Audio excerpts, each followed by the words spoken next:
The pain was a dull ache.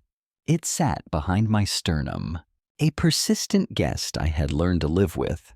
At 63, post a minor angioplasty, the hospital bed felt less like a sanctuary and more like a cage. My body, usually a dependable machine, had become a fragile container. Tubes snaked from my arm, connecting me to bags of clear fluids. The rhythmic beep of the monitor beside me was a constant reminder of my dependence. I was vulnerable. I was tired. The phone, a sterile plastic rectangle, buzzed on the nightstand. It was Avery Hayes, my lawyer. Her voice, usually sharp and precise, held an unusual tremor. She spoke of court papers. She spoke of a lawsuit. Stalking. The word hung in the sterile air. Nathaniel Price, the complaint read, had been seen loitering outside a specific address.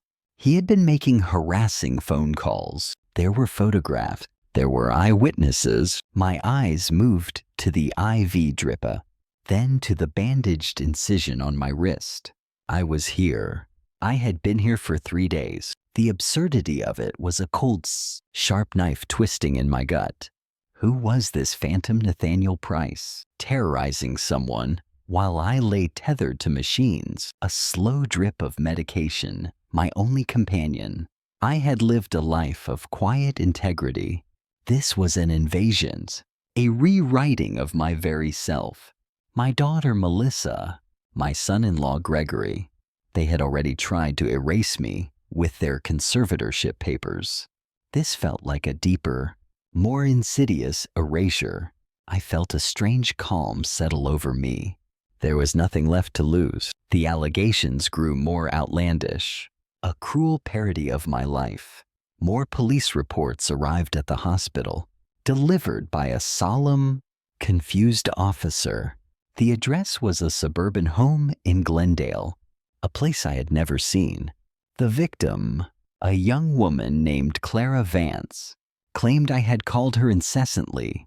She said I had sent disturbing letters. She described a man matching my description, standing across the street, watching her house. The photographs accompanying the reports were grainy. Taken from a distance, they showed a man in a dark coat, his face partially obscured by shadow or a wide-brimmed hat.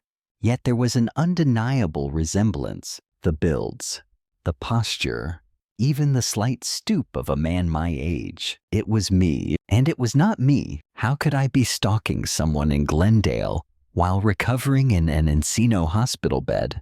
My angina, the very thing that made me vulnerable, was now my ironclad alibi.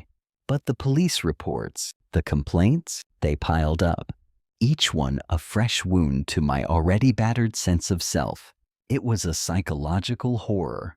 My identity was being twisted, distorted, used by someone else. The deeper fear was not imprisonment, but being believed to be someone I was not. The world, through these papers, was seeing a monstrous version of Nathaniel Price. Avery, efficient and relentless, began her investigation from my hospital room.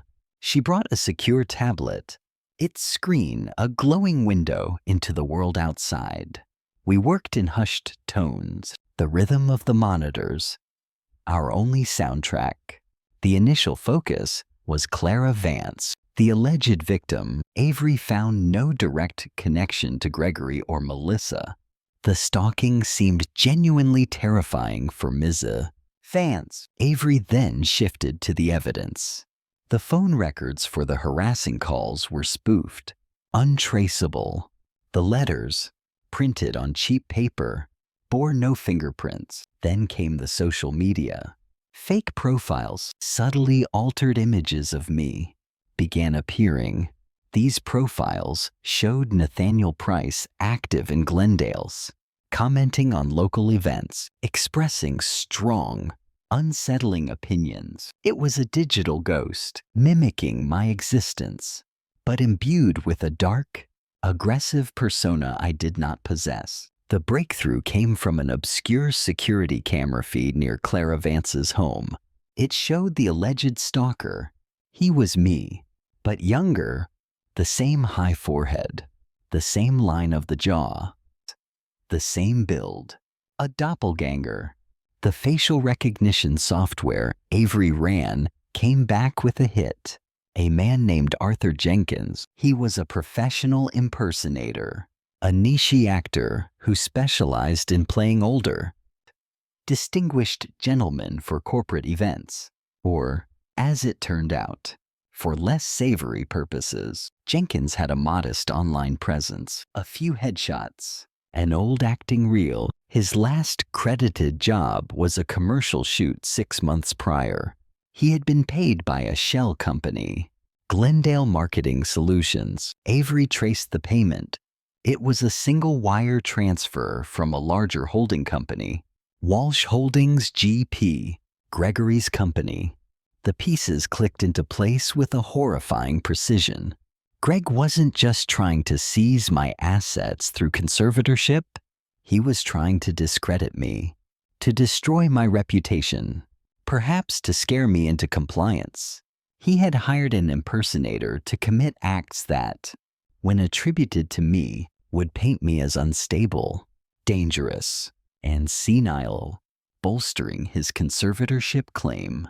The stalking was a cruel, elaborate stage production, with me as the unwitting lead actor. We moved fast. The court hearing for the conservatorship was scheduled in a week. Avery secured an emergency motion to consolidate the stalking allegations with the conservatorship case. We walked into the courtroom, the air thick with tension. Gregory and Melissa were there, their faces a mixture of smug confidence and mild annoyance at the delay. Their lawyer, a slick man named Fierro, looked supremely self-assured. Judge Carmichael, the same judge who had presided over my past triumphs, his face now etched with weariness, looked up. He remembered me. His eyes widened slightly. Avery began. She did not lead with my hospital alibi. She began with Arthur Jenkins. She projected his headshots, his acting reel. Then she showed the grainy surveillance footage of the stalker. The resemblance was uncanny.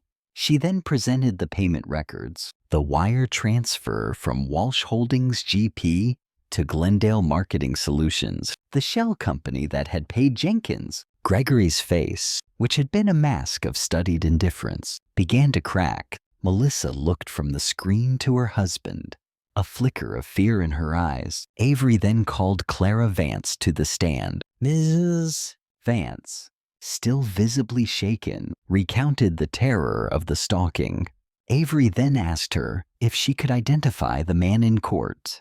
Miss Vance pointed at me, her hand trembling. Then Avery showed her the high-resolution images of Arthur Jenkins. Ms. Vance gasped, tears welling in her eyes. It was him. She pointed at the screen. He was the man who had terrified her. He was not the man sitting at the respondent's table. Gregory's lawyer tried to object. Irrelevant, he sputtered. Judge Carmichael silenced him with a look. Avery continued, tying the impersonation to the conservatorship. Gregory had not just wanted my money, he had sought to destroy my character, to brand me as dangerous and deranged, all to justify his predatory conservatorship attempt. The evidence of the foundation's stolen money, which I had uncovered in my hidden office, was the final nail. Avery laid out the checks, Melissa's signature, bold and damning. The court gasped. Gregory launched into a tirade, screaming about my paranoia, about how I had forced his hand. Melissa, pale and shaking, turned on him, her sobs echoing in the sudden silence. The unraveling was complete. It was brief. It was sharp. It was controlled. My physical recovery was slow. The experience had taken a toll, deeper than the surgery itself. I had won, but the victory felt hollow. tinged with the ashes of what was once my family. Gregory received a lengthy prison sentence for fraud, perjury, and conspiracy. Melissa, facing her own charges, cooperated. She was sentenced to probation, community service, and ordered to repay the embezzled funds to her mother's foundation. The court specified that her community service be in a dementia ward. A stark, deliberate irony. 6 months later, the guest house was sold. I stood in the empty living room, surrounded by cardboard boxes. A hesitant knock came from the porch. It was Melissa. Her face was gaunt, her eyes distant. The casual cruelty was gone.